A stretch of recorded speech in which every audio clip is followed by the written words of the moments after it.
Bonjour, aujourd'hui je vais vous parler d'une parution d'un recueil de textes d'une soixantaine de pages que le pape François a écrit ou dit durant une partie du confinement, dans lesquels il livre ses réflexions sur le monde après la pandémie.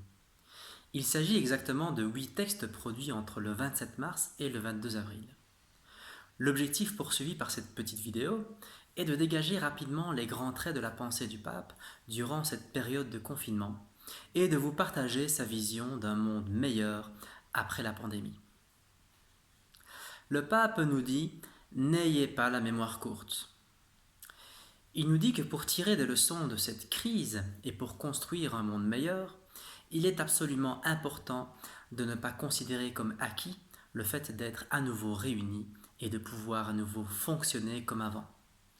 Nous ne devons pas trop vite oublier que la pandémie et le confinement ont produit une série de bouleversements dans nos habitudes, mais aussi le manque, souvent très douloureux, de contact humain et la quasi-impossibilité pour certains de faire un deuil correctement. Cette période difficile a mis en lumière également de nombreux dysfonctionnements de nos sociétés modernes qu'il est important de ne pas oublier, mais aussi la profonde humanité de nombreuses personnes qui ont apporté leur soutien et leurs soins aux plus vulnérables. Le pape nous facilite ce travail de mémoire en quelques points. La pandémie nous enseigne qu'il est illusoire de se croire autosuffisant. Le pape nous dit que cette période de pandémie nous a montré qu'il y a une interconnexion ou une interdépendance entre nous tous et notre environnement. Pour s'en convaincre, souvenez-vous qu'il n'a pas été difficile de se laisser toucher par la souffrance d'autrui, car nous avons nous-mêmes plus ou moins souffert durant cette pandémie. Reconnaître sa souffrance et celle d'autrui est le premier pas du renoncement au vieux rêve d'enfant de toute puissance et d'autosuffisance. Ce premier pas est essentiel pour reconnaître que nous avons besoin des autres et que d'autres ont besoin de nous. Le pape illustre cette prise de conscience de notre interdépendance avec l'épisode de la tempête apaisée dans les évangiles synoptiques, dans lequel il développe toute une analogie entre les disciples qui ont peur d'être touchés de plein fouet par la tempête et nous qui avions eu peur d'être touchés de plein fouet par l'épidémie. Les disciples étaient tous dans la même barque, pour ne pas dire dans le même bateau, et ils ne pouvaient se sauver eux-mêmes. C'est alors que Jésus, qui était couché dans le fond de la barque, leur vint en aide. Cet épisode nous montre que nous avons besoin d'autrui. Ensuite, la pandémie nous enseigne qu'un autre virus est bien pire, l'égoïsme indifférent. Cet égoïsme indifférent, c'est le fait d'avoir occulté que notre humanité est touchée depuis bien longtemps et partout dans le monde par deux terribles maladies. Les inégalités sociales, par exemple au niveau des salaires, ils ne trouvent pas juste que celles et ceux qui apportent une contribution sociale forte ne soient pas bien payés, et l'injustice, la faim dans le monde, alors que nous pourrions largement nourrir tout le monde. Dès lors, il nous invite à ne pas oublier ces maux qui affectent les plus fragiles et qui ont été touchés de plein fouet par la tempête de la pandémie. Pour ne pas oublier, le pape nous donne un exemple à suivre, celui de Jésus dans l'évangile de Jean, où lors de sa première apparition après avoir ressuscité, Thomas, incrédule, était absent. Jésus ne l'abandonne pas pour autant, il l'attend pour qu'enfin il voie et croie. Thomas représente donc ici celles et ceux qui sont derrière nous et qui ont besoin de nous. Partir comme si de rien n'était, c'est précisément de l'égoïsme indifférent. L'inverse, c'est de pouvoir s'arrêter et d'être dans la sollicitude avec ceux qui en ont besoin. Bâtir un monde nouveau commence donc par de petites attentions. Et en ce sens, je vous invite vraiment à lire ce recueil car vous verrez combien le pape est infiniment reconnaissant à l'égard de ceux qui ne laissent personne derrière eux. Le pape les appelle d'ailleurs l'armée invisible. En fait, le pape reprend la terminologie guerrière utilisée de manière quelque peu abusive par certains chefs d'État, désignant le virus comme un ennemi et notre situation comme une situation de guerre. On aurait pu s'attendre à ce que le pape rejette cette manière de voir les choses, car un ennemi par définition doit être animé par une mauvaise intention. Or, le virus n'a pas d'intention, bien que ses dégâts soient sans précédent. Au lieu de rejeter donc cette manière de voir, il s'en sert très subtilement pour remercier profondément toute l'armée invisible qui a lutté contre la pandémie avec les meilleures armes qui existent sur Terre, la solidarité, l'espoir et le sens de la communauté. Cette armée était invisible car elle ne faisait pas la une des journaux, mais elle a bien existé. C'est finalement tous ceux qui ont pris soin des enfants, des malades, des personnes âgées, et tous ceux qui ont respecté les mesures de sécurité. Ensuite, la pandémie nous enseigne qu'il est urgent de prendre soin de notre maison commune.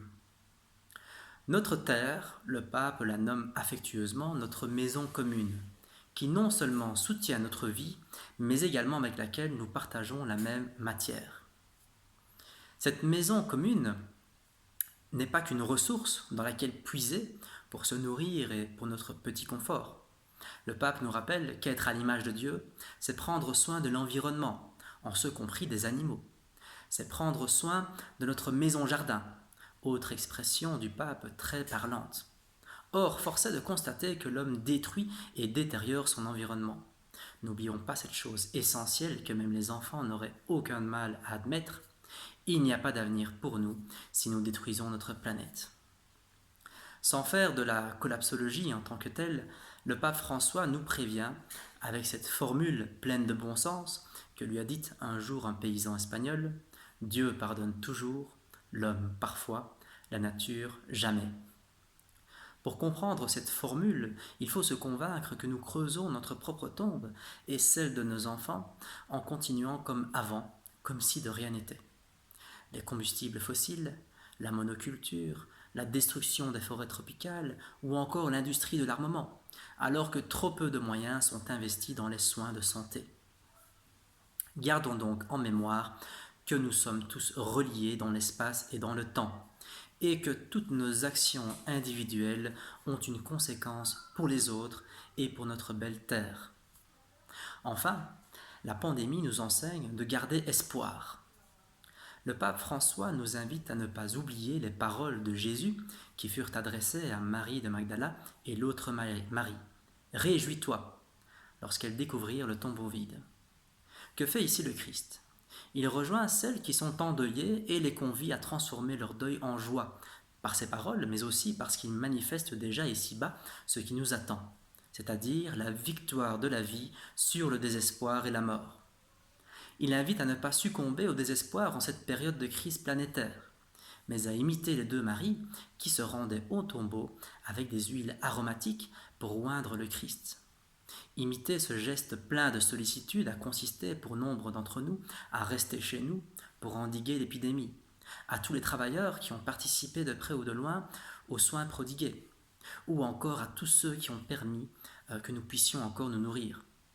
Il faut donc nous réjouir malgré l'apparent désespoir dans lequel le coronavirus nous a plongés.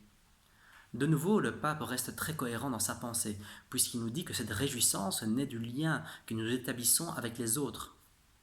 Être dans l'espérance, c'est donc être convaincu qu'au bout de toute souffrance, que dans la nuit la plus profonde, à un moment donné, se trouve une lumière aimante qui nous attend.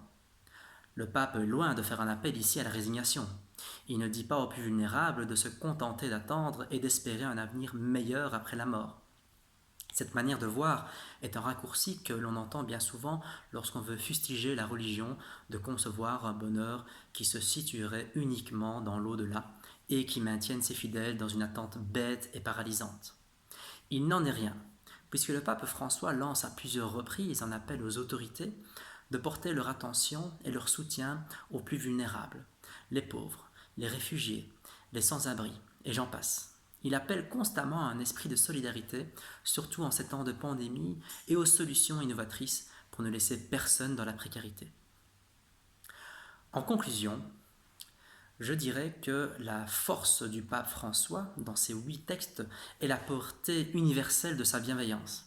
Il est bien entendu le pape des catholiques, mais il est également un symbole de paix et une source d'inspiration pour nous tous. Si vous n'êtes pas encore familier avec la pensée du pape, je vous invite donc à lire ce petit recueil de textes d'une 60aine de pages et vous verrez combien il est ouvert d'esprit et ne perd pas de vue l'essence du christianisme, à savoir l'attention portée aux plus vulnérables. Je vous remercie pour votre attention et bonne lecture.